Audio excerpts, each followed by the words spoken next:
Hi hello welcome back to JDK kitchen. இன்றைக்கி அவல் உப்புமா ரொம்பவே சூப்பராக எப்படி பண்ணலான்னு பார்க்கலாம். நான் அதுக்கு 2 டம்ளர் அவல் எடுத்திருக்கேன். நல்லா வாஷ் பண்ணிக்கோங்க. நான் இன்றைக்கி ரொம்ப சாஃப்டான அவல் தான் எடுத்துருக்கனால நான் வாஷ் பண்ணிவிட்டு உடனே வேறு பவுலுக்கு மாற்றிட்டு, நீங்கள் கொஞ்சம் திக்கு அவல்னா கூட கொஞ்சம் நேரம் ஊற வச்சுக்கோங்க. நான் ஒரு பேனில் கொஞ்சமாக எண்ணெய் ஊற்றிக்கிறேன். எண்ணெய் நல்லா சூடானதுக்கப்புறமா கொஞ்சமாக வேர்க்கடலை போட்டு கொஞ்சம் நல்லா வறுத்து எடுத்துக்கிறேன். வறுத்ததுக்கப்புறமா அது ஒரு பிளேட்டுக்கு மாற்றிக்கோங்க. நான் வாஷ் பண்ண அவலையும் ஒரு பவுலில் எடுத்து வச்சுருக்கேன். அது பேனில் கொஞ்சமாக கடுகு, கொஞ்சமாக சீரகம் ஆட் பண்ணிக்கோங்க. ஒரு பெரிய சைஸ் பல்லாரி கட் பண்ணி வச்சுருக்கேன், அதே உள்ள ஆட் பண்ணிக்கிறேன். 2 பச்சை மிளகா குட்டி குட்டியாக கட் பண்ணி வச்சுருக்கேன், அதே உள்ள ஆட் பண்ணிக்கிறேன். கொஞ்சமாக கருவேப்பிலை கொஞ்சம் ஆட் பண்ணிக்கோங்க. ஒரு உருளைக்கிழங்கு கட் பண்ணி தண்ணியில் போட்டு வச்சுருக்கேன், அதே உள்ள ஆட் பண்ணிக்கிறேன். நம்ம நல்லா மிக்ஸ் பண்ணிவிட்டு உருளைக்கிழங்கு கொஞ்சம் வேகிற வரைக்கும் மூடி போட்டு கொஞ்சம் நல்லா வேக வச்சுக்கோங்க. உருளைக்கிழங்கு ஓரளவு கொஞ்சம் நல்லா வெந்ததுக்கப்புறமா நான் கொஞ்சமாக உப்பு ஆட் பண்ணிக்கிறேன்.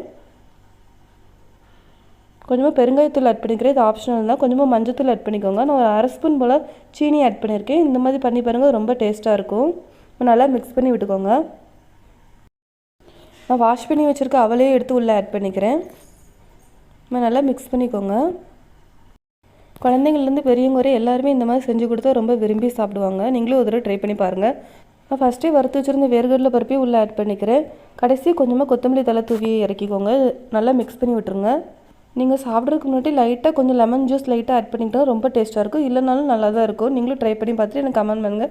என்னோடய சேனல் சப்ஸ்கிரைப் பண்ணிக்கோங்க. தேங்க்யூ.